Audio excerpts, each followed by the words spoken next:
Hello, everybody, and welcome to Taking Control, the ADHD podcast on True Story FM. I'm Pete Wright, and I'm here with Nikki Kinzer.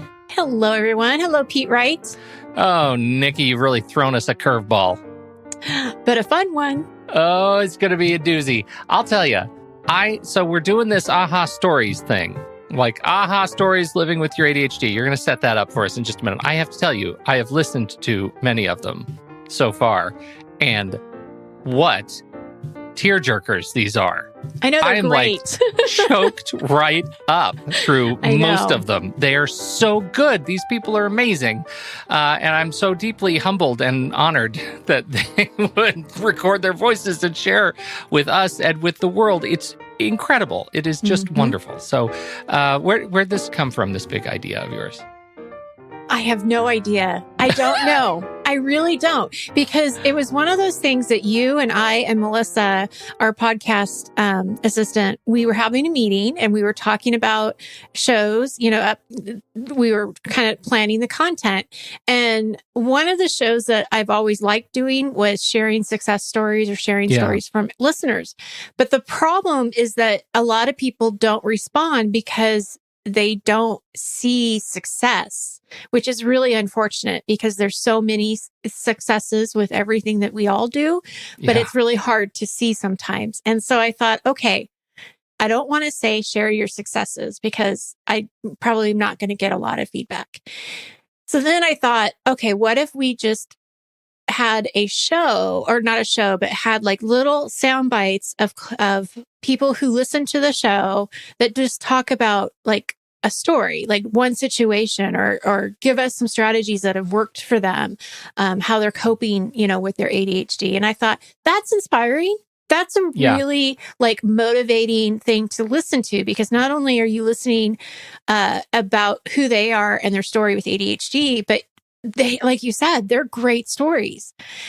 Then I said, okay, so Melissa, please go to Discord and get sound bites from people. But then I thought they're not going to do that either, because that, like, I wouldn't even know how to do that. Right, like, how do I give you a sound bite? Right. Yeah. So I'm like, I'm asking way too much. So then I thought, okay. And you probably think I'm crazy, but I thought, all right, I'm going to open up my calendar and I'm going to let people who are interested in doing this to set up a half-hour interview with me. I'm going to interview them. I'm going to have the recording, give it to Pete. Pete and I are going to edit it. And then it'll be a lot easier to have these like sound bites. And that's what we did. And And I'm so excited because I know. I don't know. I just think this is a great idea. And if our audience likes it, then I think we should do it again. I do sometime. Too. So we have enough now that we're doing two of these episodes back to back of these aha moments. They're sort of part of our Living with ADHD series that we started last week with Kalaki, and such a great conversation we had there. I think this is really special. I hope you don't see it as self-indulgent. I learned so much from hearing these people talk about their experiences with ADHD. It was really really eye-opening. Why do you say self-indulgent? Because it's just like I don't know. I don't know. I don't know why I say that. I think maybe, I don't know for sure, but I wasn't expecting people to talk about the podcast. And so when people talked about the podcast, I was like, oh my gosh, that's so nice. That's so sweet. The podcast was a part of their response to this. Right. Yes. So I guess that's it. That's right. That's kind of where I was tying that. Yeah. No, that makes a lot of sense. And that's kind of anchors onto what I'm feeling about this. But I'll tell you, like, it's so easy for us, I think. I don't want to speak for you, so stop me, but it's so easy to just feel like, oh, it's time for me to talk to Nikki in my weekly talk with Nikki time, and not have any sense of what's going on out there beyond what's in our community. Like, it's hard to the community is different because I can type something and someone will respond to it. Like, it's interactive. The podcast itself is not inherently interactive. It's us talking at avoid whoever. Right? Yeah. Right. Yeah. Whoever. We don't And know. it is stunning to me when people come back to us and say something. So that's, I guess, what is self-indulgent. Please, we'll probably include some clips of people talking about the podcast, and we just appreciate you listening to it and bearing with us. I'm telling you, this was a really special experience. So, so with that, you know what we're going to do before we start. You should head over to TakeControlADHD.com. You should get to know us a little bit better. You can listen to the show right there on the website, subscribe to the mailing list, and we'll send you an email each time a new episode is released. You can connect with us on Twitter or Facebook at Take Control ADHD. And now more than ever, if this show has touched you and changed the way you live your life with ADHD, head over to patreon.com/the ADHD podcast to learn more. Incredible people just like you have gone there and become supporters of the ADHD podcast and community. They get access to special members only channels in our Discord online community. They get early access to the podcast. They get to join us for these live streams, which are, sometimes worth checking out. The live streams. Sometimes things are memorable that happen in the live streams. And so you get those as we record them. And so it's a lot of fun, plus other new members-only stuff that is yet to come. We are building right now. Very excited to have you be a part of it. So check out patreon.com/the ADHD podcast to learn more.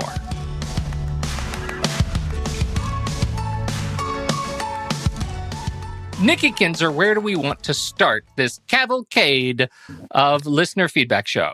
Well, I think the best place to start would be with our podcast assistant, Melissa. And some of you may know her as Discord Mom in the ADHD community.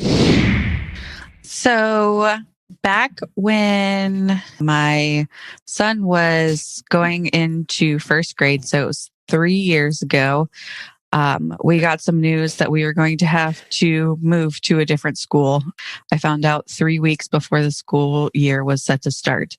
And it was a big shock. I kind of went into spiral mode myself, trying to figure out what we were going to do. At the time, my son was going through behavioral therapy with his therapist, and things were going well, and we were making a lot of progress. And I just felt like having to tell him that we were changing schools, he was going to have to change his before and after care, that it was going to set us back. And I was really worried about how it was going to affect him and how it was going to affect, us as a family. And I didn't get a lot of sleep during those couple of weeks. I was calling anybody and everybody, trying to get things done and do the most I could to help him transition the best that we could. I decided to write an email to the podcast and get Pete and Nikki's perspective on how things might be better for me. And I don't remember this. It was episode 307, getting more things done during the dog days of summer or something, or like getting one more project done. And wow. You guys read my question on the air, and it was the first time I had ever written in. And I was just super excited to hear my name on the podcast that I had been listening to for so long, that I was super excited. But you guys talked about how kids are resilient, and how even though he may have ADHD and be on the autism spectrum, that all the work that we have done up until that point was going to be what helped him to make the transition. Even if it was hard, that he would be able to bounce back. And I just remember I was driving home from work listening to the episode. I remember exactly where I was. And I just started sobbing. I was like, oh, they get it. And, it felt good to have somebody validate, that it was hard. But to say that, even though it is hard, that, it's not the end of the world, and that kids are a lot more resilient and able to bounce back than adults most of the time. And Nikki mentioned that it was a good thing to have happen in a way, because learning these lessons helps you transition and move forward the next time it happens, because there will be a next time. And we've had plenty of next times since that happened. And I've always fallen back on those words that kids are resilient, and, to not let it, let me spiral out of control. And it has been something that has helped me stay grounded when we've come into different situations that have caused, big transitions, things that are unexpected. It has been immensely helpful. And I actually was re-listening to the episode, and the one thing I'm still working on, but it was a nice reminder to hear, was Nikki, you said, not only do, I need to be cognizant of my son and making sure that he's okay, but that with myself and my own ADHD, that I need to make sure that I'm first taking care of myself and making sure that the things that I have in place for myself are still there, because you can't take care of somebody else if you're not taking care of yourself. And that is always a good lesson to continue to remind myself. Like I said, it's something I'm still working on, but it's one that I'm continually learning that I have to do. But I just, that day was immensely helpful in helping me get through things. And it turned out fine. And he's been at the school for the last 3 years now and loves it. And I mean, it was a lot of hard work getting to where we are now, but it turned out fine. I mean, he was super upset when I told him, and it was a fairly large ordeal when things went down. But I had made sure that we had plenty of things in place to help him transition as smoothly as possible, and it actually worked out really well. Oh, Melissa, I can't think of a better way to start our little conversation than with Melissa's first experience writing in. That's exceptional. That is exceptional. I can't believe it was episode 307.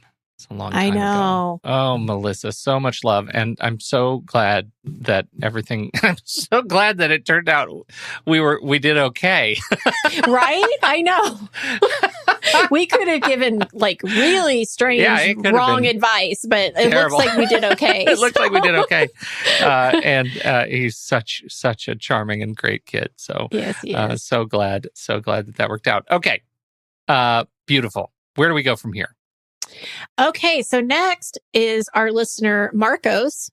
And he has a very powerful story that we want to share. And it's around RSD. So I think a lot of people are going to relate to this. As somebody with ADHD, I suffer with RSD. I think I'm sure a lot of people do. And it really came to a head when I went through my first performance review with my new company that I'm working with. And it went oddly and didn't go the way that I thought it was going to go. And there's a lot of reasons why. But it was a disappointment, but it was also surprising, and it sent me into a RSD spiral, and I was really upset. The genie was out of the bottle, and I wanted to, throw everything away and quit, and all these different things, all these emotions that I was processing. And so I was trying to sit with them, and I was trying to meditate, and I was trying talk about them with my wife and trying to kind of process as best I could, and nothing was working. And I was getting really close to doing some dramatic, actions, which would have not been healthy for me. And so one morning I was just like, because now this is my routine. I got up, I put my shoes on, I put my clothes on. It was cold, and I went out and I put an audiobook on. I've listened to your podcast while I've been doing this walk. That's actually how it started. And in that process, it was like, as I got close to home, I felt like I was starting to get my handle on it and on my emotions a little bit. And then all of a sudden, this really uncomfortable thought came over me. And I remember thinking at that moment, like, I had enough distance from my emotions from just the walk, this mindful kind of exercise, that I was like, wow, that was really odd, because it came out of nowhere. It was this really negative thought that came out of nowhere. And it actually caught me as absurd that it would be so, so front and center, even though I kind of had dealt with it. And at that moment, I realized, I was like, listen, if I just look at this performance review from the perspective of them not wanting me to quit, for them not wanting to do me harm, as just people that just did a bad performance review, really, ultimately. And it changed the dynamic of how I felt about it. It stopped being an RSD reaction and started to be like, okay, now where can I go? Like, how can I take this information and act on it in a way that I think is productive, or at least serves me better? And what I ended up doing is I took that energy, and I went home and I furiously wrote like a response, like, to this performance review. And I basically says, like, okay, I listened to what you said. And the big thing about the performance review that caught me off guard was I ended up defending myself. Like, they were giving me feedback, which was negative feedback. And I immediately started defending myself, like, well, it was this and this, and this is why I do this, and da, da, da. And that wasn't, I don't think that it made me feel, and I think this is where the feelings of RSD really kind of like were really battling me, was it made me feel like I then was not accepting of feedback, or I was not, wasn't listening. And I was like, man, they probably thought that I wasn't listening. I don't care. And I'm like, some diva, all these thoughts, all these like serials, like plays were playing in my head of all these conversations that were never really happened, but that was like, they're going to think this, they're going to think this, they're going to think this.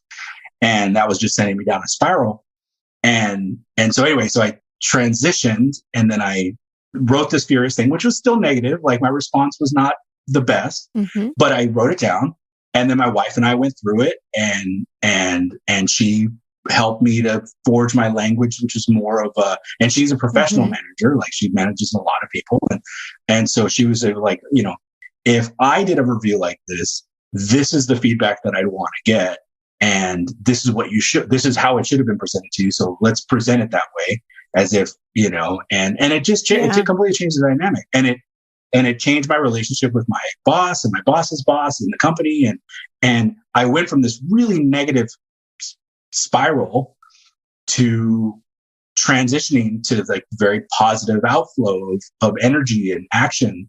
That I think, like, it was a big win for me. Like, it's like, I, for my, in my entire life, I would blow stuff like this up if it was like, like, I don't want to be rejected, so I'm going to reject, and I'm going to just defend.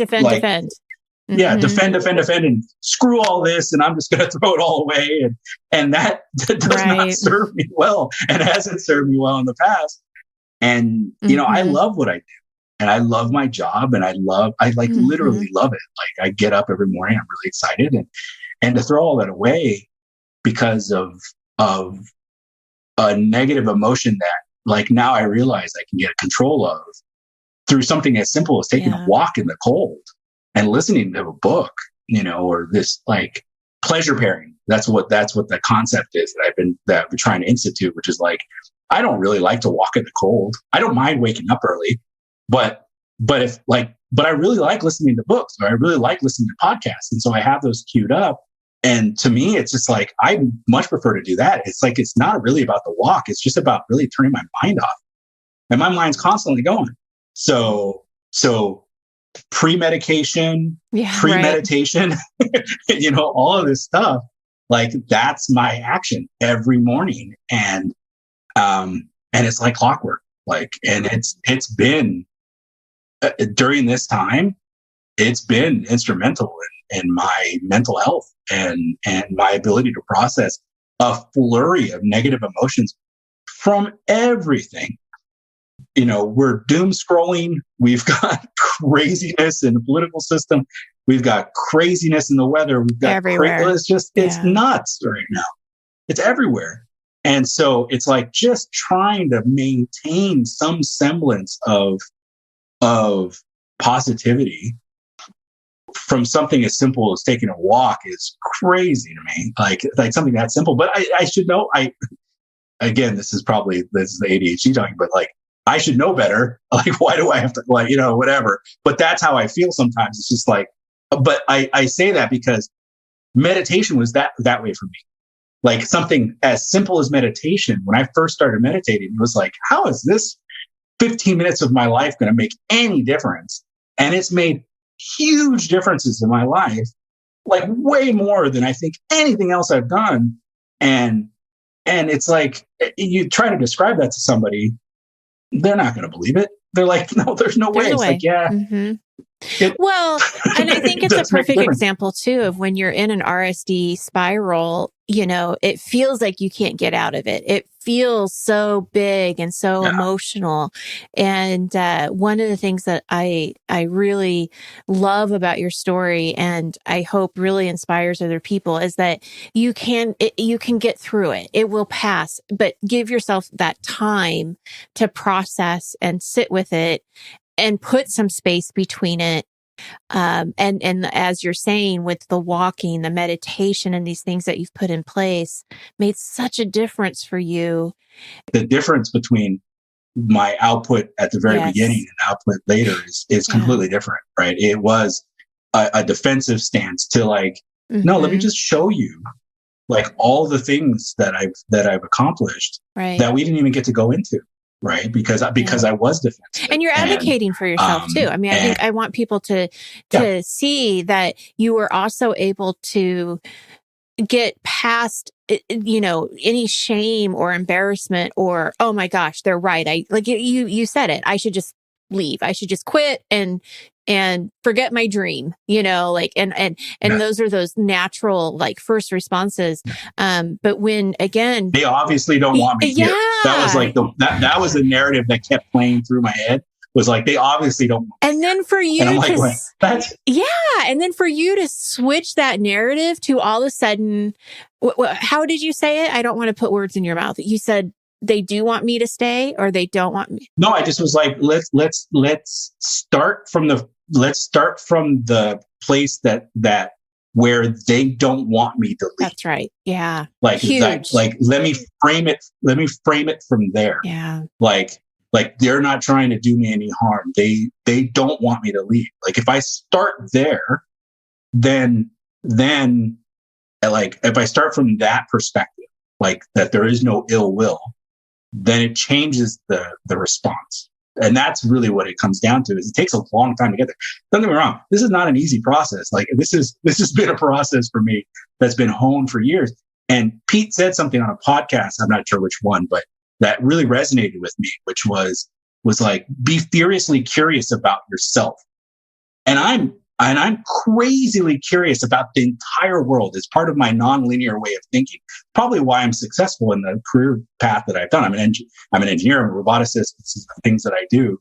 And I do not think like an engineer. Like engineers by trade generally are very linear, and I am not linear in even the slightest. I look for like these crazy connections in the world, and I try to make those connections fit together and find I love how things like the world bends to make things connect. I was, so this idea that I can be so curious about almost like I'm curious about stuff that people are like, why are you even interested in that? And I am. I'm just hyper curious about people and processes and things and everything. But for the longest time of my life, I was never really curious about myself and how my brain works and how the world like things. If you can get into hyper focus on the mechanism of learning, then it changes everything, right? And so I've been like, that opened my eyes to that process of like, why do I struggle with this and not struggle with this? And why do I struggle with this and not struggle with that? And then being really curious about it. Like, just like the meditation has helped me to get distance from the curiosity, like to like try not to be so shamed about it. But then just being like, I'm curious about everything. So I might as well just be curious about like why my brain works this way on this one way and why my brain doesn't work this way on this other way. And then work with it. Focus on You're that. working with it. Work with it. Yeah. And really deep dive into it. And so I did that with emotions. And I remember reading somewhere about how I believe people with depression, I'm not really sure how this connection came to be, but there's this physical connection between like not like breaking through certain, no, it's anxiety. It's not depression, but like breaking through certain anxiety. And there was like a psychologist or neurologist or somebody that was making people with anxiety in the middle of anxiety attacks do like squats against a wall or something. And it was the physical aspect of physically breaking that mind spiral. Oh, interesting. And I don't know the science behind it or whatever, but that has always been in the back of my head is like, maybe I just need to get out of my head. And so the walking has really helped that. And meditation obviously has helped a lot with the negotiation of the emotions and the regulation of the emotions or whatever. But it's a work. It's a constant work in progress. And the pandemic threw it like everything I thought was working, do it for a loop. And I was like, whoa, wow, I gotta get back on this. Get curious. Get curious again about like, and that's, okay, why am I suffering? I love that. I'm sorry to interrupt, but yeah, I love that. Get curious again. So when things don't, if they start to look different or your habits aren't, as they were pre-pandemic, yes, get curious, like what's going on. And I think what you're saying too is that you did get curious and you did figure out how to make it work for you again. And it looks different, right, now than it does pre-pandemic. And it will look different again. Yeah, 100%. It's all about breaking the shame spiral. You got to break the shame chain. Right. Right. Like, you got to break that first. Like, that's the first thing you got to do. It's like, okay, my routine, my process is not working. And it's like, oh, this is never going to work. Oh, it never works. Oh, like I've been there. I'm in it like all the time. Right. And it's like, so you fight for that one. That one, you gotta just fight and with whatever method and routine you can, at least for me, I'm speaking for myself, obviously, but for me, like I focus first on that. Let me break that shame.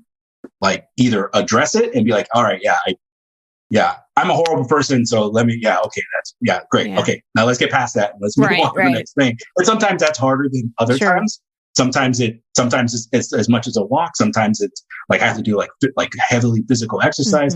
Sometimes it's like I have to meditate for a week. It's like just to break it. Like, okay, all right, I'm not a horrible person. Like let's get past this.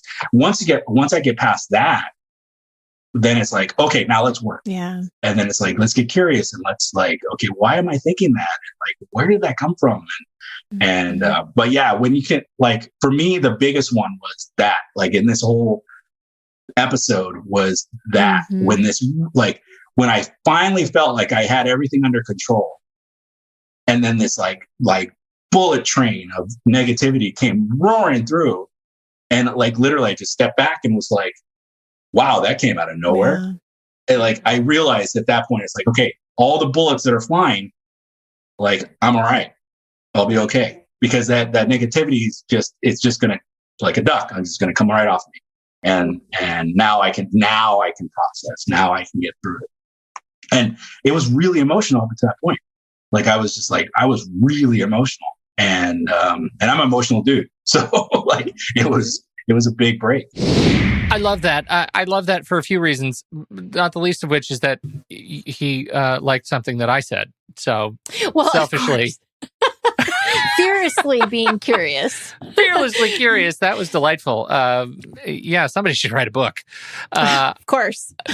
Yeah. But there is a lot of power to that, right? Yeah, I mean, really to be able to not shame yourself and go into that judgment, but to just be really curious about how your mind works. And I love how he, with the RSD, going with that story first about how he was just able to really give himself that space and that time and that shift from I'm not going to quit to I know they don't want me to quit. Right. Yeah, It's really cool. Thank you, Marcos. That was a wonderful story. That's huge. It's just huge. The power of just, freeing yourself. I read an article, just as a little aside, that says we need to be outside for 2 hours a day. Target outside. Be outside. Wow. For 2 hours a day? Wow. Well, they actually call it in like a green space if you can, right? It's just not just the value of parks, but they're finding that there is a real brain value to being outside in the trees, in the green, whatever you're doing. Yeah. So I can see that. Yeah, I could see it working. Next up, we have Jason. Jason is a writer and a journalist, and he's fantastic. And I'm so glad he's also on a podcast. So his audio is amazing, and so I love listening to Jason. I love that he's a part of our community, and I love his story. I think I really relate to it, right? And so I hope you get out of this, and let's just roll it and see what you have to say after. Is that okay? Of course. Awesome. Here we go. Let's go. Here's Jason. Because I work from home even before all of this. Mm-hmm. I work from home because my company, The Athletic, is headquartered in San Francisco. I live in Oklahoma City. Okay. So obviously I'm not going into the office ever. Yeah. But even before that, I've always, I graduated college in 2009. So since 2009, I've basically worked from home. Mm-hmm. And it's just brutal. In fact, I told all my friends when, they were all excited about, nobody's excited about the pandemic, but they were all like, hey, it's cool to work from home. I'm like, no, it sucks. It's hard. It's terrible. Yeah. It's terrible. And I think that's the thing that took me the longest to accept is that this is not ever going to go away. Yeah. I think I thought getting on medication was just going to fix it. Right. And that's certainly not the case. I'm now in therapy also, which I know isn't, I know that's not the same necessarily as having an ADHD coach or whatever, but like that helps a little bit. Absolutely. So it's having somebody to talk to about some of these things. Yeah. When I've been the worst, when I have the hardest time is when I don't get a good night's sleep. And I've the last, month or so, I've tried to go to bed earlier, tried to get up and go to the gym. That stuff really does make a difference. Yes. Like it really does. And I can make all the excuses I want. But the truth is when I'm not exercising and sleeping well, it's a million times worse. Yes. And then the other thing I would also add, and I'm not just saying this because I'm talking to you, but like your podcast has helped me out a ton. Oh, thank really. you.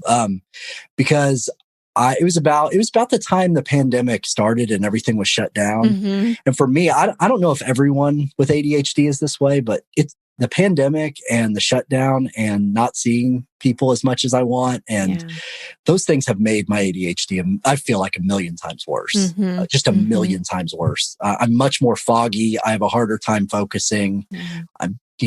But anyway, I guess it would have been about a year ago. I can't believe we've been dealing with this for a year. Crazy.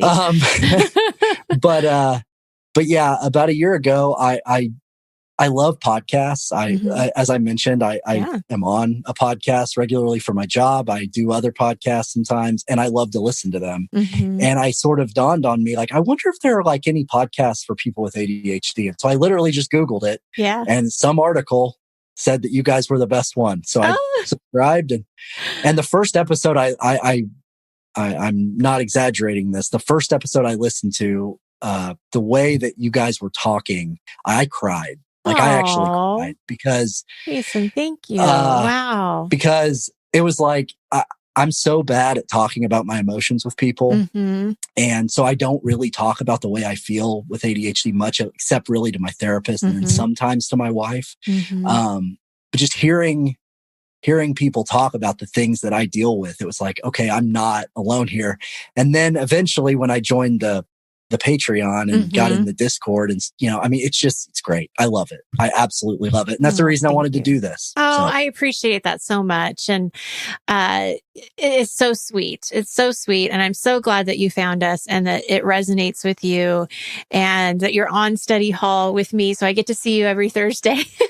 It's really great that you did this. And I really appreciate you sharing your experience with ADHD and also really bringing up some really good points and, about the management of it. And I also appreciate when a couple of different times where you said, it doesn't always work, because that is the truth, right? It doesn't always work.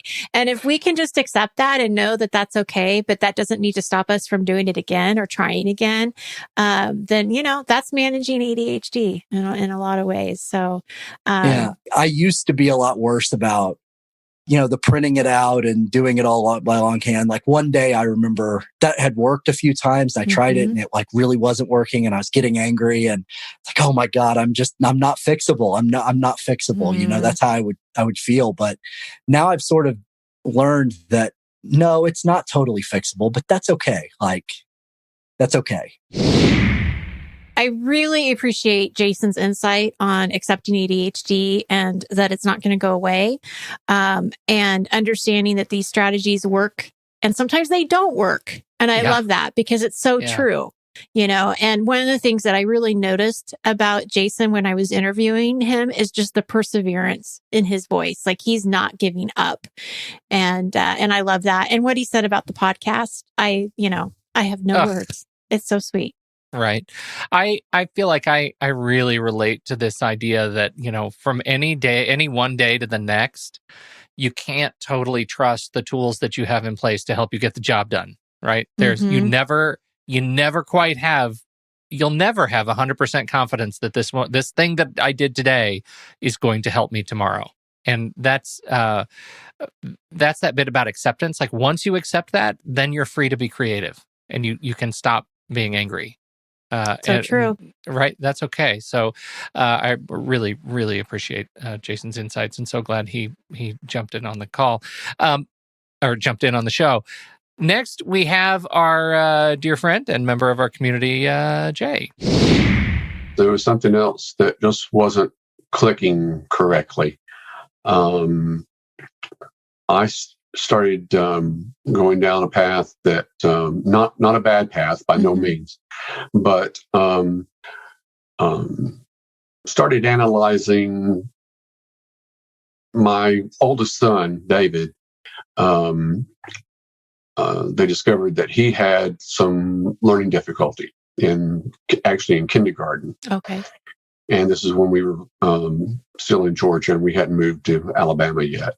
But when we moved to Alabama, which we were very fortunate, they did what we now call the IEP on him, individual educational plan, and were able to work with him.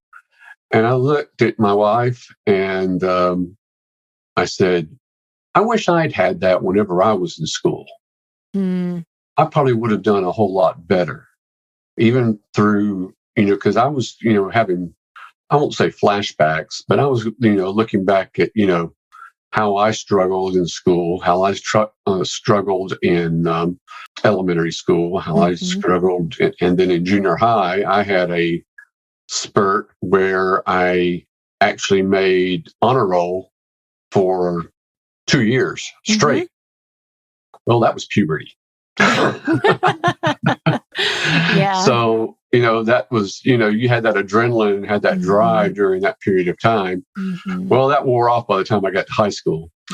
I did okay through it.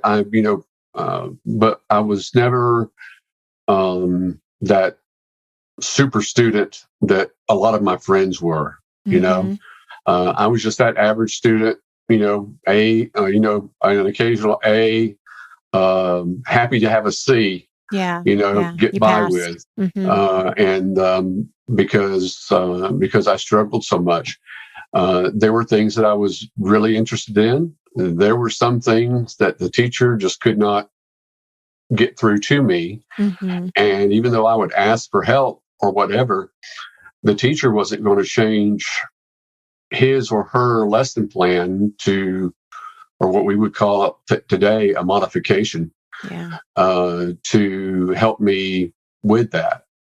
In fact, I had one math teacher who could get through to me. And I would take my work from the other teacher that I was had a class with over to him and say, "Can you explain this to me?" Well, she found out I did that, and she took offense in it. Oh, really? Oh, yeah. And I explained to her, please, please, please don't take offense in what I'm trying to do here. In fact, all three of us sat down, and my math teacher, my friend, he said, "Jay learns a little bit different than the rest of your students probably does. Jay's very smart and intelligent, but he needs to,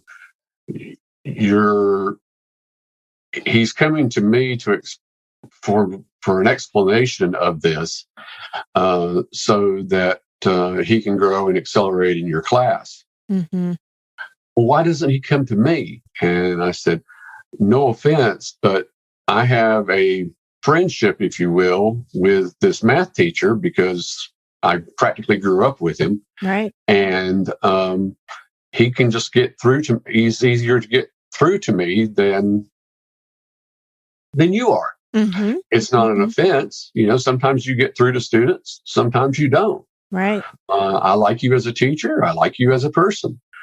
But I don't want you to find offense that I'm coming to this teacher, for assistance. Look at him as a tutor. And she said, "Oh, well, if you're doing it like that, okay."